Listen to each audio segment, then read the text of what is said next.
Yeah, that's Dr. Herndon's house. It's very nice. My name is Matt Mason. I'm one of the three Matt urology residents here. So we'll move on. This is the case of LR. So this is a 60-year-old man who presented to his primary care physician with dysuria, dark color to his urine, and malaise and chills. So he describes 3 weeks of dark, foul-smelling urine. He's never really had a UTI before. He has some dysuria, malaise, and chills. His primary care physician put him on ciprofloxacin. Despite a UVA showed some leukocyte esterase, but there were no positive urine cultures or any of this. And then the patient goes on to say that after a while, despite the ciprofloxacin, he starts developing some gritty material in his urine. On review systems, he does describe he did pass some gas in his urine once, a small amount, 1 week ago. He has no fevers, no stool-type material coming out his urethra when he boys, no watery diarrhea or diarrhea of any kind. He does have baseline urinary frequency and nocturia, which he's not seen a urologist about, and this is frequency every 2 to 3 hours day and night, hence the nocturia. For his past medical history, he has paroxysmal atrial fibrillation, which he is anticoagulated with warfarin. He has obstructive sleep apnea on CPAP. He has asthma. He had a traumatic accident with subsequent subarachnoid hemorrhage, which required no intervention, and he has hypertension. He's had an umbilical hernia repair with mesh in the past. May I ask what his BMI is? It's 36. It's a skinny Virginia. Yeah. Somehow I had a suspicion it wasn't. He's a little heavy. 36 or 37. So he has no family history of GU disease. He is a 50-pack-year smoker in the past, but he did quit 2 years ago. Congratulations to him. He occasionally uses alcohol. No drug use, and he owns a trucking business. So he takes warfarin, as I previously mentioned. He takes metoprolol for his hypertension, and he takes a couple of inhalers for his reactive airway disease. And he's not a diabetic? He's not a diabetic. At least nothing that he Not knows. yet. So there's his height and weight, as we mentioned. He's my height and twice my weight. He has normal vital signs otherwise. You put it in kilograms. It's interesting. You use metric for one. Yeah. That's English, right? That's if you were in Scotland, they'd list it as stone. Stone, yeah. So I can't do the conversion of stone in my head. I would suggest either do all metric or all English, but mixing it up. I thought about that, but I just had a hard time in my mind knowing what centimeters represents. His exam is basically obese, as we mentioned, and then incidentally, he has a distal shaft hypospadias, which he said, "Oh yeah, I've always had that." You refer him to Tony to fix it? We're about to. He has a narrow hypospadias. He's never had anything done there. It's a distal shaft, so he doesn't describe any problems with that. I don't remember if he had children or not. Laboratory evaluation by his PCP when this wasn't all resolving, so he has a normal white blood cell count. Labs are fairly unremarkable. He has some occult renal disease, putting him in the stage 3 areas, and his IMR is appropriate for his anticoagulation. Here's his urinalysis. Positive leukocyte esterase, no nitrite, no bacteria, but certainly inflammatory cells present. So the next slide I have is an image that ordered by his PCP, which we had the luxury of having when we got the initial referral. Before you go, But before I order any image, and he gets to the pretest, what the hell are you looking for? Mm-hmm. And I must admit, the best fishing study in all of urology is a CAT scan. So if you order one, I would say when you haven't a clue what to do, getting a CAT scan is probably the right answer. But I mean, his bacteriuria, his pyuria is impressive. Has he ever had infections before? he denies any symptomatic, he's never had a check-free urinalysis before, and he denies any such symptoms other than this baseline. And there was no pneumaturia. No. Because the pneumaturia caught my attention, because I'm worried about diabetic and E. coli with that. The other thing, I don't know how prevalent TB is in the Virginia area, but whenever I see sterile pyuria, I mean, you have to at least think about it. It's not the first thing I jump to, but it's crossing my mind. I might ask him, has he potentially ever been exposed to TB? It's a little late in life to that, but he could have been exposed later in life.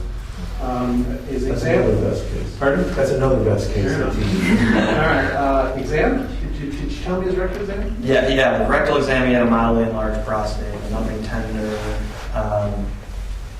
No, there was nothing really All right, remarkable. so So we know something's cooking somewhere in the GU tract. So your culture was negative. He did not respond to the Cipro.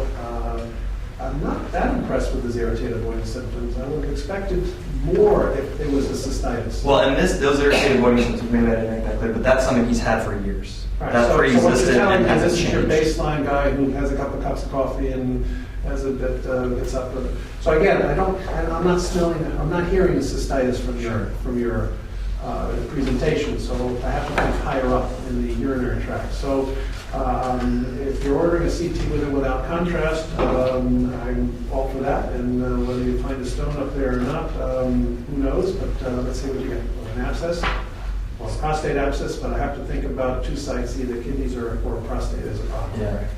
So those are all things we were thinking of. The primary care physician actually got an ultrasound first just because of this renal disease that had been Fair previously. enough. These lookers are saying it's a cheap screening test, Yeah. so you wouldn't fault him for that. That's a nice looking kidney. Yeah, I think so. Certainly a lot of body fat in the way, so I don't really have a great sense of the Nice healthy epigenesis. parenchyma all the way around. Yeah. It's a good kidney. And certainly, right kidney, left kidney, decent size, no hydronephrosis. Here is the bladder. So post-void, we don't have any shots of the bladder full, but superior to the bladder on the sagittally oriented images, this funny-looking heterogeneous thing with some internal echogenicity, and I'll show you an image centered on that. And so this, with this echogenic material in it, was concerned for calcification versus air. There's sort of a spherical shape to it. Okay, so now you've really got a place to look for your CT because you got a funky ultrasound that you need to know about. Yeah. So the primary care physician actually said, "Oh my goodness, what is this? I don't know." So he admitted him to his service in the general medicine service in the hospital and put him on broad spectrum IV antibiotics and called us. All right, so it wasn't febrile, so... It was not. And his white count was 7. 7? Yeah, 7 point. And some clerk probably denied his admission. Once He he got made it discharged, here. Yeah. once he got discharged, they denied his admission, and the general hospital is stuck with the bill. But Yeah. anyway, but we don't know what we're treating, right? Right. All right, and I'm surprised we didn't at least get a little imaging of the abnormality on ultrasound, because once you find an abnormality, you want to hone in on that. So, Right. and what's on top of the bladder? There's obviously a Eureka sighting up there. So let's see what you're going to show me. So that's in fact, by the time we were on our way to see him, he had already had a CAT scan ordered. Here's his BMI. Yeah, I can see that. And you don't have a lateral with the big paniculus? No, I didn't. So that's the scout image here. His kidneys again, just fairly normal-looking kidneys amidst the sea of fat. And then starting in the pelvis, here is his umbilicus, and then you can see there's a little bit of inflammation straining around this area, and if you follow that down, there's air in it, and he's had mesh. Yeah, there's air in it. He's had a hernia repair with mesh when you actually look at the When was the surgery? That was 3 years ago. No mention of anything abnormal by the bladder or along the anterior normal wall. But that wasn't done laparoscopically, it was done through an open incision, so I don't know that they're necessarily whatever. So air in this thing, maybe some fluid density material layering out by gravity, and this is not the bladder. This is the bladder down here with air in it as well. I assume he had been catheterized before this? No. No. So theoretically, these things are communicating. All right, so where is the air coming from? It's either bacteria making it, which is an E. coli infection. If it's the case, it's decompressing into the bladder. That's why he's not septic and much sicker than he would be had it not been compressed. I suspect you got an abscess that's related to his hernia repair, and it's producing bacteria. Why your culture isn't positive, I'm not completely sure, but why he's not as sick as he is because it's not confined to a space. It's draining itself into the bladder and his urine. Curious to, did you actually look at the colony count? It was like 10 to 20. I mean, sometimes you have a positive culture that's not, quote, positive, it's growing bacteria. Yeah, it wasn't one of these that talks about normal G flora or normal flora or something less than 10,000. It just said no growth. No growth. On a bacterial culture. But how was the urine sample obtained while he was on Cipro? The very first urine sample so I don't actually have the culture report from the first one, but when the PCP started him on Cipro, we sent the urinalysis, sent that off for culture 2, and the PCP's note says there was no growth on that culture. And I wouldn't be surprised if, again, this is when you really want to be detective, and this is great in hindsight going back, but I wouldn't be surprised if that first culture was growing 10 to 50,000 or some small amount, which is technically not a UTI, probably would have given you a Sure. this was going on. But anyway, go ahead.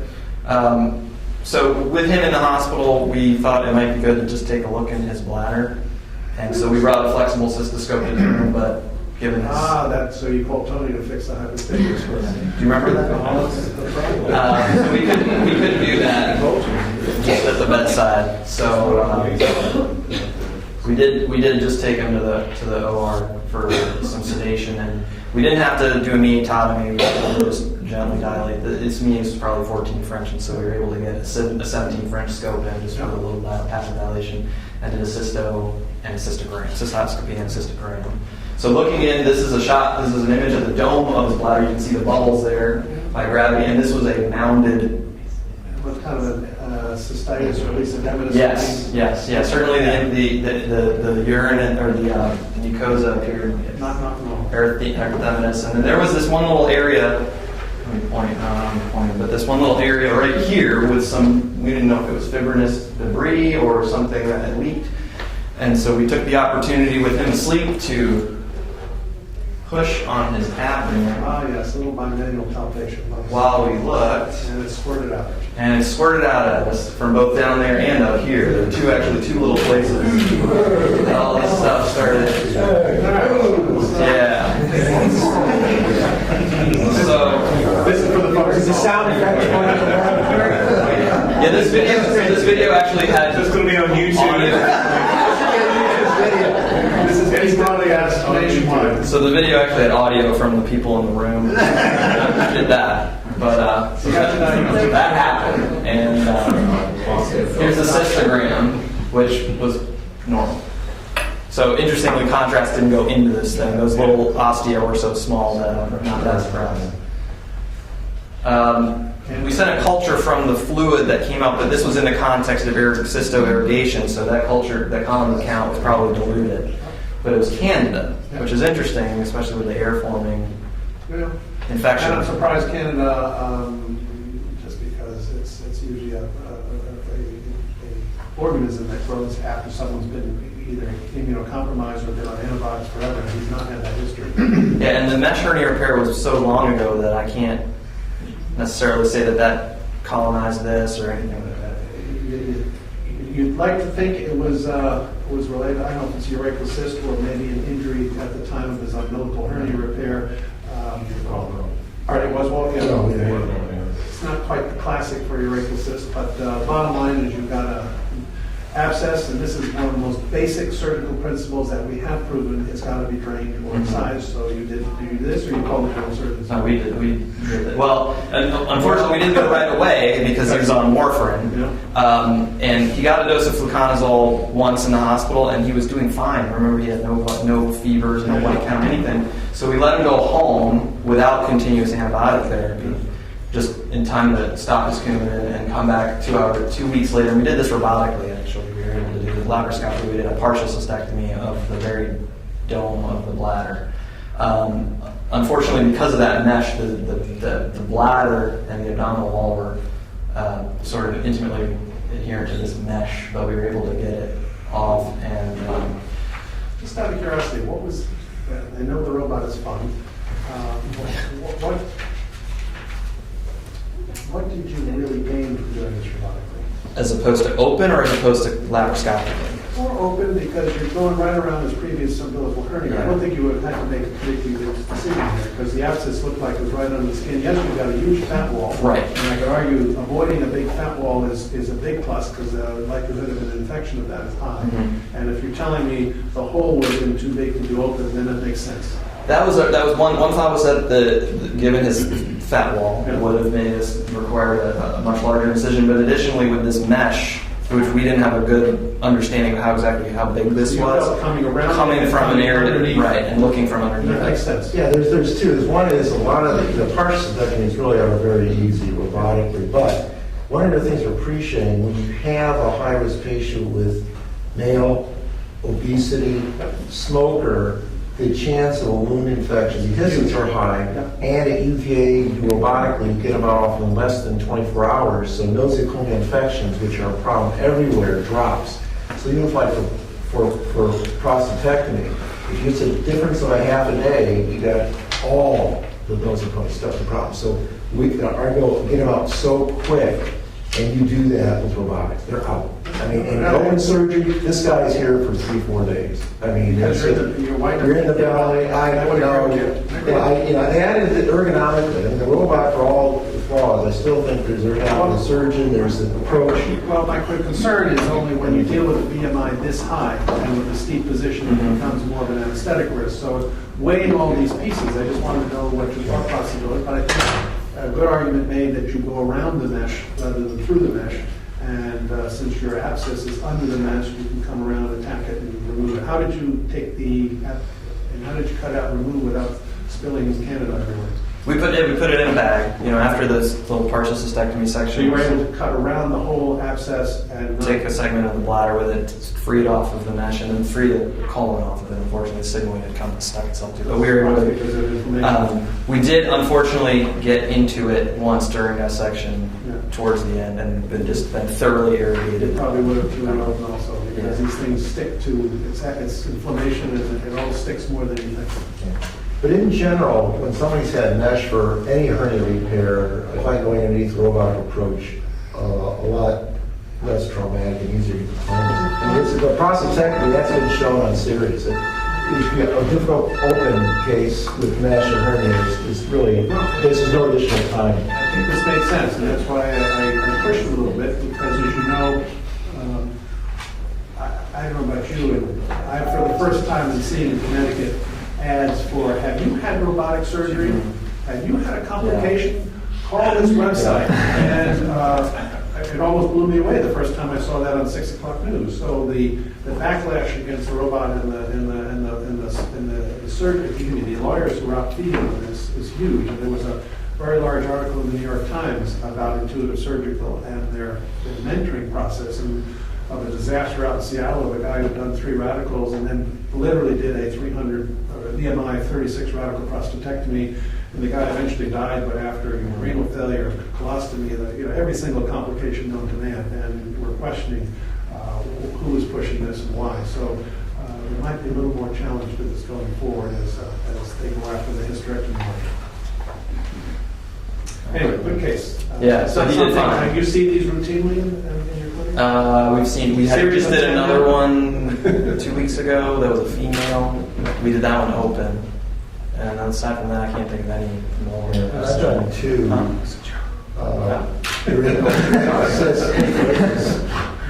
Seriously, You did? Anyway, for the residents, sterile pyuria is still and always has been a difficult problem. You don't always come up with such elegant solutions.